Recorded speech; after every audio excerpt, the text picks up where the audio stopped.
جی جناب احمد بھائی السلام علیکم، کیسے ہیں جناب؟ خیریت سے ہیں؟ ٹھیک ٹھاک ہیں آپ؟ اللہ تعالیٰ کا احسان ہے، کیسے ہیں آپ؟ جی ٹھیک ٹھاک، کرم ہے، صحیح ہے۔ آپ جہلم میں ہیں، کہاں چلے گئے؟ جی ادھر ہی ہیں جناب، بخار تھا کافی زیادہ۔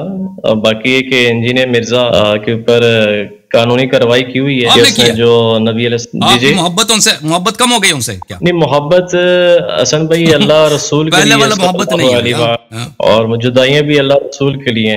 اچھا، وہ تو پہلے آپ کہتے تھے کہ یہ تو آپ کے استاد ہے، پتہ نہیں کیا کیا۔ نہیں استاد تو میرا ہی نہیں، میرا استاد میرے بھائی، میں تو ان کو ہی مانتا ہوں جن سے میں نے پڑھا ہے۔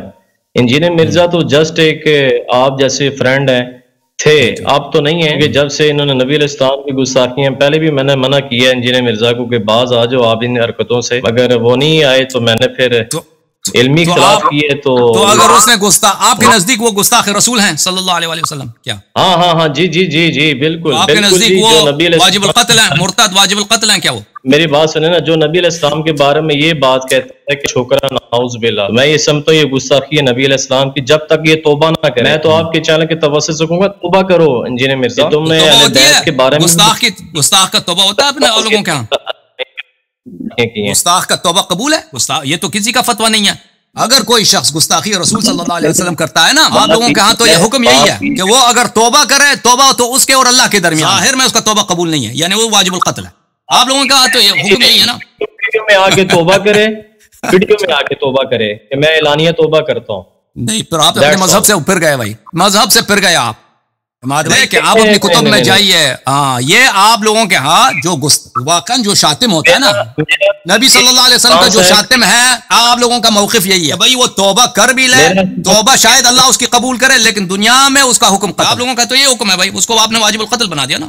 نہیں میں یہ کہہ رہا ہوں، میرا یہ اسٹانس ہے اور علماء کا یہ اسٹانس ہے کہ توبہ کرے آ کے۔ طارق جمیل صاحب نے اس کو کہا ہے یا تو بھائی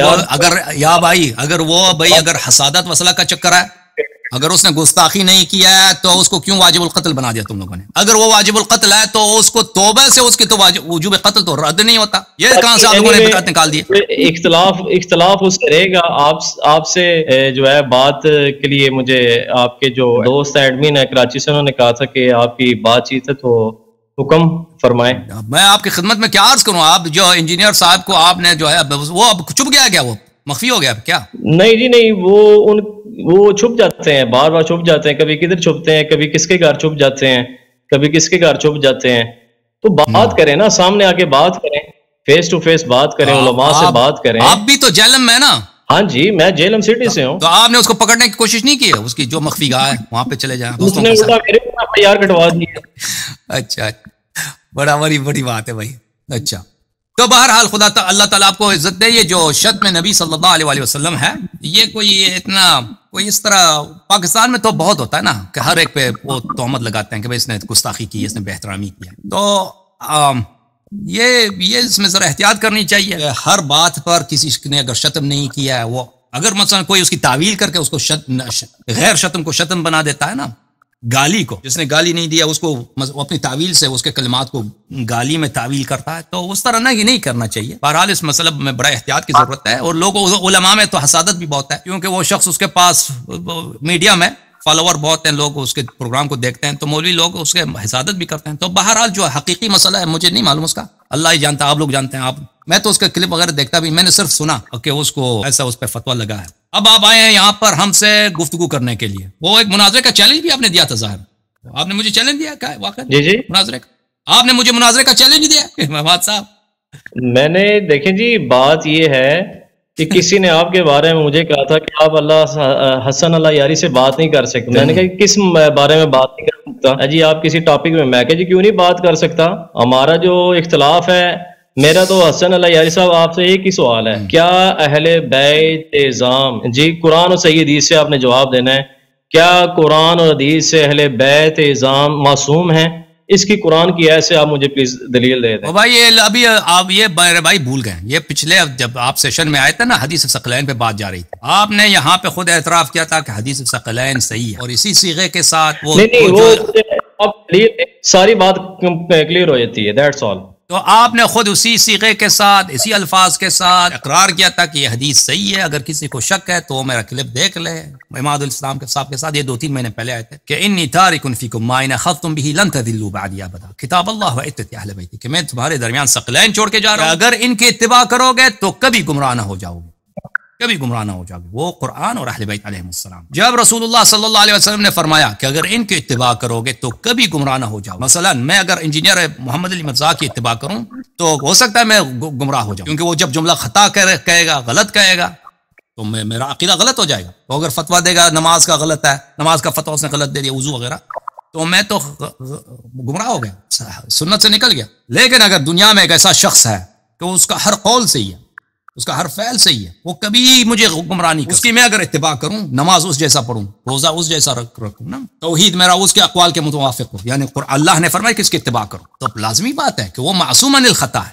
وہ معصوم ہے، معصوم۔ یہ حدیث متواتر ہے، اور آپ اپنی سیشن میں آئے پچھلے اہل بیت معصوم ہے، یعنی قرآن کی ہے سر، اچھی بات ہے، آپ نے پہلے کہا نا قرآن و سنت سے، تو میں نے اس لیے اس حدیث شریف کا ذکر پہلے کیا۔ قرآن ہے، کیونکہ پچھلے ہفتے آپ آئے تھے نا، پچھلے ہفتے جب آپ آئے تھے تو آپ نے اللہ آپ کا بھلا کرے، آپ نے اسی کے متعلق بات چلی تھی، کیونکہ آپ نے اس کا اعتراف کیا تھا، تو میں نے اس لیے آپ کے اس کا ذکر کیا تھا۔ تو اب قرآن کی آیت سے دیکھیں عزیزو، اللہ تعالیٰ کا فرمان ہے قرآن مجید فرقان حمید میں، دیکھیں، اگر پہلی بات تو میں ان کو جواب دے دوں کہ اگر میں اس بات کو قرآن مجید سے ثابت نہ بھی کر سکوں نا، کیونکہ ایک متواتر حدیث ہے، اس میں کوئی خدشہ نہیں ہے، ٹھیک ہے نا، ایک شخص اگر مسلمان ہے تو وہ کبھی نہیں کہتا، کافر کہہ سکتا ہے کہ بھئی فلان مطلب کہ قرآن میں دکھاؤ، مسلمان کبھی نہیں کہہ سکتا مجھے حدیث نہیں پسند، حدیث پہ مجھے قرات نہیں ہے۔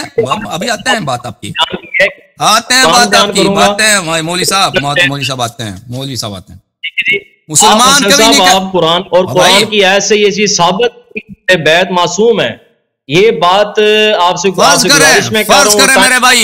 کرے میرے بھائی میں اگر قرآن سے ثابت نہیں کیا، میں نے سنت سے ثابت کیا، تو کیا میرے مدعا فیل ہو جاتے ہیں نا سر، کیونکہ آپ نے قرآن سے ثابت کیا، قرآن سے نہیں ہے پھر سنت سے، یہی تو انجینئر مرزا بھائی صاحب، اماد بھائی، آپ نے لگتا ہے زیادہ دوستی کی آپ نے مستری صاحب سے، اور اس لیے وجہ سے آپ کی جو ہے نا وہ کچھ اسکرو جو ہے میرے خلاف لوز نہیں یہ بات نہیں ہے، آپ نے قرآن سے ثابت کرنی ہے بات، نہیں تو میرے سلام کو تمہاری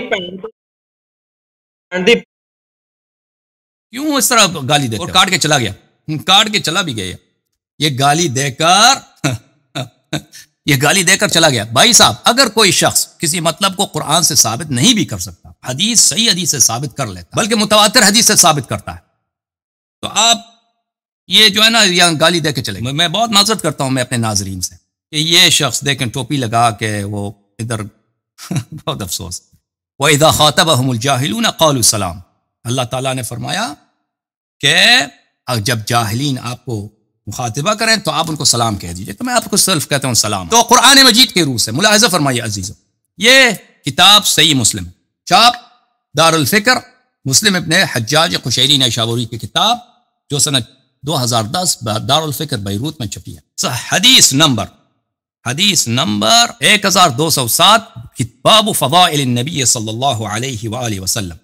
ایک منٹ میں اس کو فل اسکرین کر دوں، کیونکہ یہ کاٹ کے چلے گئے، یہ جو ہے گالی دے کے چلے گئے مولوی صاحب۔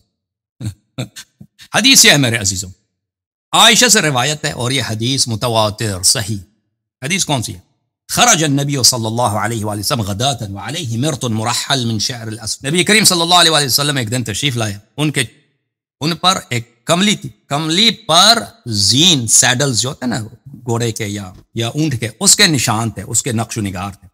فجاء الحسن، یہ روز کالے رنگ کے اون سے بنی۔ فجاء الحسن ابن علی، امام حسن مجتبی علیہ السلام آئے، ان کو داخل فرمایا کملی میں۔ ثم جاء الحسین علیہ السلام فدخل معه، پھر میرے مولا امام حسین علیہ السلام تشریف لائے، ان کو داخل فرمایا۔ ثم جاءت فاطمہ فادخلها سلام اللہ علیہا، پھر حضرت زہرا سلام اللہ علیہا تشریف لائے، ان کو داخل فرمایا۔ ثم جاء علی فادخل، پھر علی علیہ السلام تشریف لائے، پھر ان کو داخل فرمایا۔ اور باب کیا ہے؟ باب فضائل اہل بیت النبی، باب فضائل اہل بیت النبی، اور اس میں صرف ایک ہی حدیث، اور وہ بھی عائشہ سے، ٹھیک ہے نا۔ اگر اہل بیت میں ازواج ہوتے تو چاہیے تھا مسلم کو، جو آپ کا اتنا بڑا بھائی ہے، اس نے کتاب لکھا ہے قرآن کی بہن کہتے ہیں نا، قرآن کا بھائی کہتے ہیں، اصح الکتاب بعد القرآنی الصحیحان، تو اس میں ازواج کے بھی کچھ فضائل شامل کرتے، تو کیونکہ وہ فاضل آدمی ہے مسلم ابن حجاج، وہ جانتا ہے کہ ازواج جو ہیں اہل بیت میں سے نہیں ہیں، تو وہاں پر اہل بیت کو تعریف کرتا ہے مسلم کہ اہل بیت کون. تو رسول پاک صلی اللہ علیہ وسلم تشریف لائے، کالے رنگ کا کملی ہے، امام حسن علیہ السلام پہلے تشریف لائے، ان کو داخل فرمائے کملی میں، پھر امام حسین علیہ السلام کو، پھر زہرا سلام اللہ علیہ کو، پھر ان کے بھائی امیر المؤمنین علیہ السلام آئے. ثم قال، پھر رسول اللہ صلی اللہ علیہ وسلم نے آیت کی تلاوت کی، انما یرید اللہ لیذھب عنکم الرجس اہل البیت ویطہرکم تطہیرا. اللہ تعالیٰ کا ازلی ابدی ارادہ ہے کہ وہ آپ کو پاک، اہل بیت کو پاک کر دے ہر قسم کی رجس، ہر قسم کی رجس، ہر رجس، چاہے وہ شریعت میں رجس ہو، حلال و حرام کا مسئلہ ہو، چاہے بری اخطاء ہوں، خطایا ہوں، چاہے زلات و سقطات ہوں، چاہے نسیان ہو، چاہے اللہ کے ذکر سے غفلت ہو، چاہے عرف میں جو بری چیزیں ہیں، چاہے نیچر میں جو بری چیزیں ہیں، ہر قسم کی پلیدی سے یہ اللہ نے اپنے ذمہ، میرا ارادہ یہ ہے ازل سے ابد تک. یو تو انما یرید اللہ، یریدو فعل مضارع ہے، دلالت کرتا ہے استمرار پر. اللہ کا ارادہ ہے کہ تجھے پاک، اہل البیت کو ہر قسم کی رجس سے، وَيُطَهِّرَكُمْ تَطْهِيرًا، اور آپ کو پاک کر دے. یہ مفعول مطلق اس کو بولتے ہیں. مفعول مطلق آتا ہے کس کے لیے؟ مفعول مطلق، ہاں، تاکید کے لیے، مبالغے کے لیے، یعنی آپ کو پاک کر دے، بے نہایت پاک کر دے. کون پاک کرنے والا کون ہے؟ اللہ. تطہیر کرنے والا کون ہے؟ اللہ. تطہیر والے ہونے والے کون ہے؟ پنجتنب پاک، اہل بیت طاہرین علیہ السلام. کس چیز سے پاک کیا جائے؟ ہر قسم کی آلودگی سے، ہر قسم کی ناپاکی سے. جب اللہ نے ذمہ لیا ہے کہ میرا ہمیشہ سے یہ ارادہ رہا ہے کہ میں آپ اہل بیت علیہ السلام کو پاک کر دوں، میں خود پاک کر دوں، نہ کہ تم پاک ہو جاؤ، نہ میں پاک کروں، میں کرنے والا میں ہوں. ہر قسم کی پلیدی یذھب، ہر قسم کی پلیدی دور کر دوں، دور کر دوں اب اہل بیت سے، اور میں آپ کو غایت تطہیر، نہایت پاکیزہ بناؤں. تو واضح ہے، یہ عصمت کی واضح دلیل، کیونکہ گناہ رجس ہے، گناہ رجس ہے، اللہ کی یاد سے غفلت یہ ناپاکی ہے، اخطاء، زلات، سقطات یہ ناپاکیاں ہیں. جب اللہ نے ذمہ لیا تو اہل بیت علیہ السلام معصوم ہیں. الحمدللہ رب العالمین.